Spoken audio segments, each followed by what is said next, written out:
pikir angka tadi di atas 4% itu wajar gitu ya, karena tekanan inflasinya memang dari eksternal faktornya gitu ya. Jadi wajar tuh dalam arti di atas ekspektasi pun wajar gitu ya. Kenapa? Karena kita tidak menyangka bahwa dampak global itu akan masuk ke Indonesia cukup berat. Jadi naiknya harga komoditas itulah penyebab eh, biaya angka-angka inflasi makanan kemarin naik gitu ya. Misalnya kan pas Lebaran biasa ya, kalau tren dari seasonalnya pas Lebaran Idul Fitri itu pasti ada kenaikan makanan. Tetapi problemnya kalau kenaikan makanan disertai eksternal faktor dari luar ya, jadi contohnya harga komoditas minyak kelapa sawit naik gitu ya. Nah itu tekanannya dua kali gitu. Jadi eksternal ada, internal ada. Gitu. Internalnya seasonal karena permintaan naik gitu ya. Nah jadi kalau tadi ekspektasi inflasi ya saya pikir wajar kalau di atas yang kita harapkan gitu ya. Tidak sesuatu yang aneh.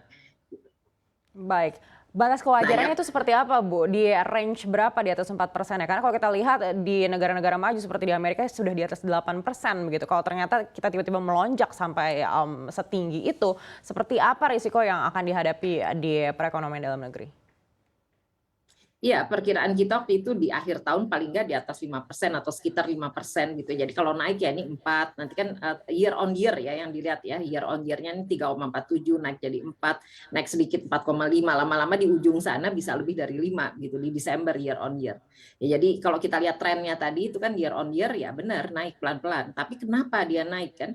Ada faktor yang bisa kita kendalikan internal, yaitu pasokan barang dan jasa yang tadi Pak Beni katakan, tapi ada yang faktor eksternal, memang kita nggak mampu, karena itu harga komoditas naik akibat supply demand di luar negeri yang berubah gitu ya. Jadi adanya embargo tadi kan dari terhadap perdagangan Rusia itu mungkin saja membuat harga pangan naik ya, karena gandum naik, harga minyak pengganti minyak kelapa sawit itu kan substitusi dari minyak sunflower ya, minyak matahari, biji matahari gitu ya. Jadi ini contoh gitu ya, begitu banyak hal yang bukan dalam kontrol kita. Ya jadi tadi berapa ya angkanya akan naik pelan-pelan. Saya bayangkan ya mungkin naik 4, 4,5, 5 nanti di ujung sana yang kita khawatirkan apakah berlanjut atau tidak ya.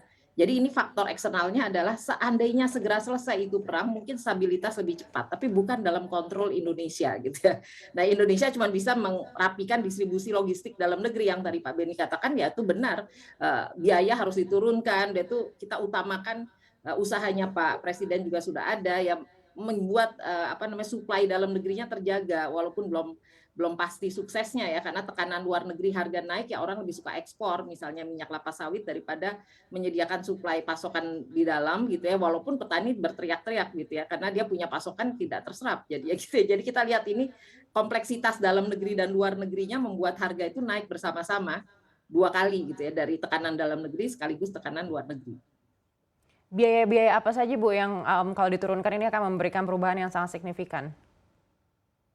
Ya, satu biaya logistik tadi disebutkan benar gitu ya, itu kita termasuk masih belum efisien ya.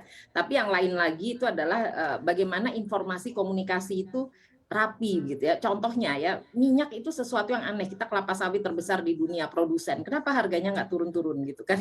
Jadi keinginan Bapak Presiden menurunkan atau Pak Menteri juga inginnya turun. Kan suplainya harusnya banyak di dalam negeri gitu ya. Tapi tekanan harga di luar negeri menyebabkan barang itu keluar gitu ya. Nah, tentu ada kata kuncinya siapa pemain besarnya di sini ya yang dikaitkan nanti dengan oligopoli marketnya atau oligarki dari kekuasaannya. Nah, ini dua hal yang kompleks gitu ya. Jadi pertama benar nggak kita bisa mengontrol dalam negeri sepenuhnya?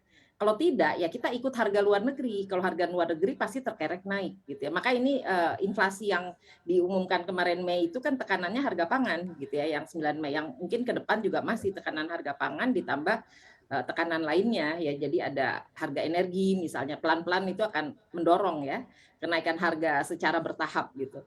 Nah Indonesia pinter-pinternya Indonesia bermain di pasar global ya tadi bagaimana kecerdikan Indonesia bisa mengambil market yang harganya murah jatuh gitu ya, di samping memang menghadapi tekanan politik untuk embargo misalnya begitu ya. Ini kan pilihannya pemerintah untuk bermain netral ya. Kalau netral kita bisa beruntung ya kalau kita bisa kuat untuk main netral karena kita bisa dapat harga murah di pasar global yang supply-nya timpang sekarang gitu ya. Jadi yang demand-nya ditutup gitu ya di sana ya. Jadi embargo itu kan menyebabkan supply dan demand tidak natural gitu ya.